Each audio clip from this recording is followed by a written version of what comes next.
Is that too much Swift? So yeah, we have a generational thing here. I know, we're having way too much fun up here. All right, so the wife and the Tinder and the daughter and the what is Taylor Swift. And okay, all right. You're just digging. Hopefully you reach oil there.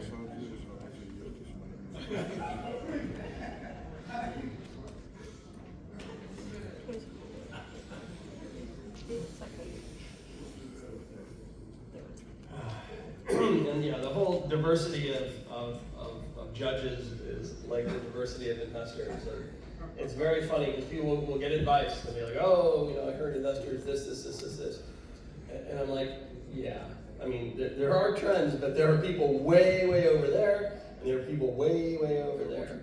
And so, you know, some suggestion I give to people is to find the investors who you feel get what you are best at, and it's it's like finding a marriage, a spouse, because you're going to be with them for 12 years, and so it's not about getting the first money as quick as you can and the most you can.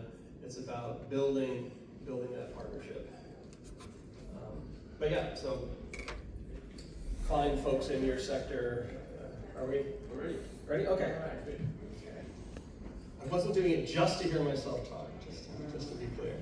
All right, 2 more startups to go. We are going to welcome to the stage Telagri. Give them a warm welcome.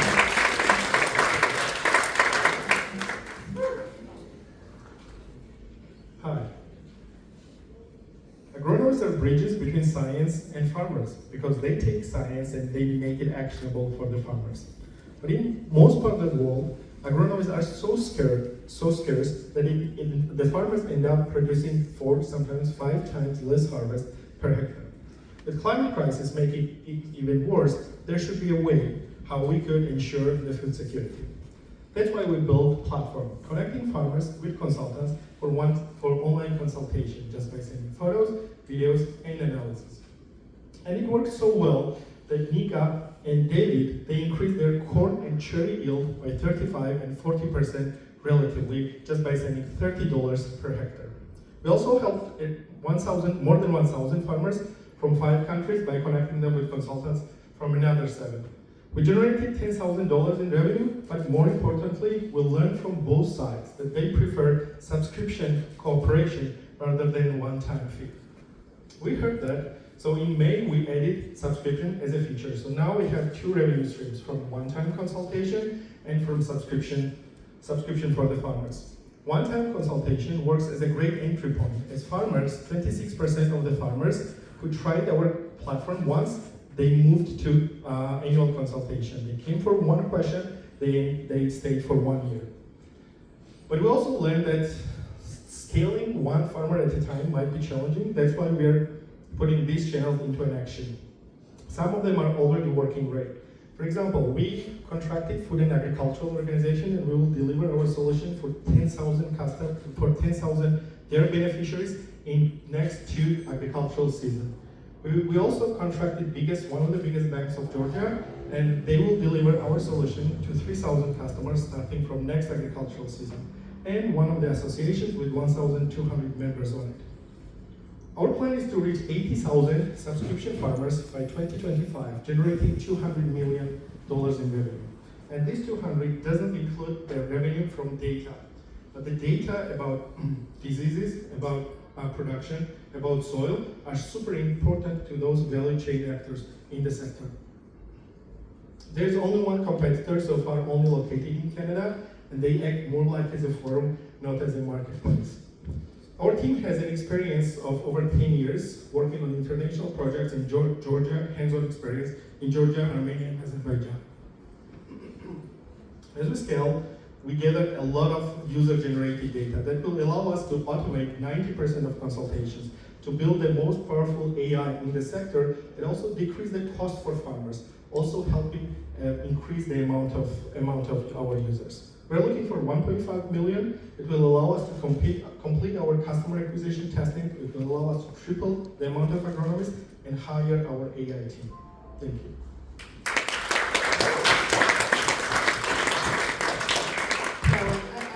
All the presentation, I had one question in mind. So how many farmers you are planning to acquire in the next year?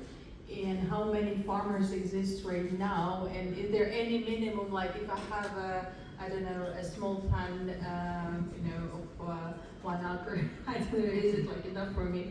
Like what kind of user profile of farmers you're looking for? Like I say here, single farmers, or is it companies, or how do you, So thank you. classify that? So we build the production for help individual farmers, but then we use those channels to scale. And back to your question, how big should you be to be able to register on our platform or use it? This farmer is producing corn. He paid $30 and he increased his yield by 35%, which translates into $12,000 US.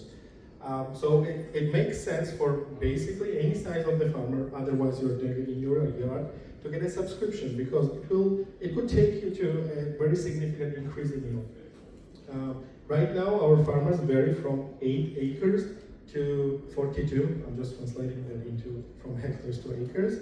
But as we move on, we will more define who are our ideal customer. Banks, international organizations, they are great for our scaling because, as I mentioned, they delivered several thousands of farmers with just one contract.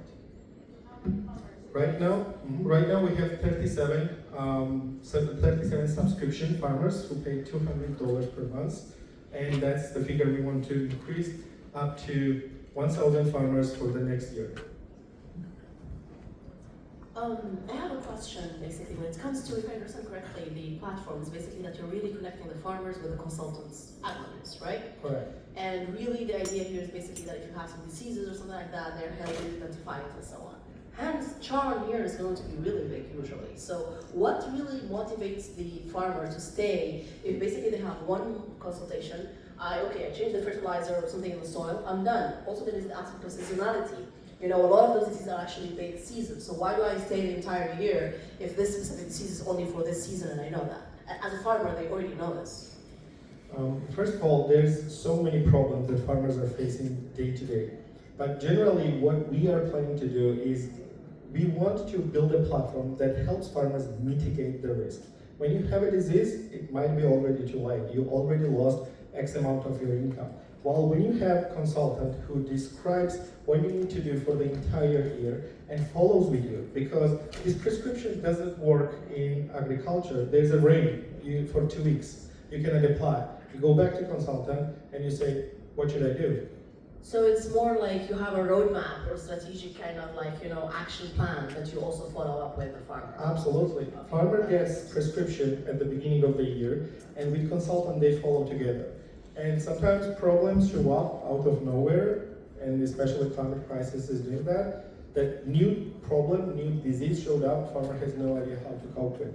So having this as a tool, we compare it to One Medical by Amazon, it's like a security, additional insurance for farmer to address to his consultant anytime he needs help. I have 2 questions. One, what other options they have to solve their problems? So the current farmers who are on the platform, what other options they have? And second, what are you doing, what are you thinking about, have you considered smallholder farmers and how are you thinking to solve for that? Currently, what farmers are doing, they approach input fertilizer companies, and we compare that going to drugstore rather than going to the doctor when you have a problem. So the farmers, they end up buying more fertilizers, and nobody actually cares, so farmer mitigates the problem. It's everybody's interest in that sector. The farmer has problems, so they end up buying more and more fertilizers. When it comes up to smallholder farmers, that's when we have one-time consultation. They get consulting for $30. Also, our plan is to automate all these consultations as we move on and as we collect this very interesting data. So then the small-scale farmers could also be able to use it. Right now, we are purely based on the amount of fee the consultants are charging from California, from Spain, from Italy, and that's why, exactly, they define basically a fee. So we are just playing a bridge here. But as we move on, that's where AI comes in. We want to automate all of this. So when farmer has a problem, we want the system to be able to consult. But Your AI is going to be trained on the people who are already on the marketplace, so you're not bringing in other people into the marketplace, e.g. a smallholder farmer in sub-Saharan Africa. So how do you solve for that? Because we're still leaving them out. And this could solve it, right? that's where FAO comes in. They have 10,000 users. They are very small holder farmers. We have farmers who have 200 square meter of greenhouse, basically manually. They have small-scale farmers in Uzbekistan and Kazakhstan and all other 2 countries that we are planning to go in. Think of like Bill and Melinda Gates Foundation. So our business model, or our go-to-market channel is to onboard organizations like that, so we democratize it. So that's. So how much is this contract worth to you? I mean, what percentage do you think you can convert? How hard are they going to work to help you convert? They're certainly not mandating it, and they're not paying for it themselves. Are they, or are they? What's the deal? The organizations are paying for it. When we are coming up, it's not going to be worth $200 per month to the farmer. Obviously. And we're trying to find a way around it. For example, in most of the cases, the organizations work in particular region or in particular crop. So we are coming up with grouping them. So let's say, and the pilot project is going on as we speak, that farmers in one village, they get, with one crop, they get one mentor. It's also good for knowledge sharing because when one farmer has a problem, generally the rest of them also have it, but also they learn how to cope with that particular problem. So, and how many, I mean, so where you're going, it sounds like, is co-ops. Is there, I mean, is that common around the world in terms of co-ops, in terms of? Right. Yes, I mean, if you look at cooperatives, Right. they deal with the problems together. Yeah. And especially when we want to bring this solution to the smaller scale farmers, we have to find a way how to do it. Aggregate. So it seems like your pricing needs to be adjusted for the different customers. Absolutely, absolutely. Banks pay a different price. Yeah. Because they include the cost of our subscription into the loans they give out to the farmers. And it's a win-win situation for everyone because if farmer does well, it's bank's higher interest too. So with banks, it's a different model. With organizations, we're trying to group them, trying to find the ways around so they can access this consultation. So many solutions about smart farming and marketplace. How are you exactly really differentiating?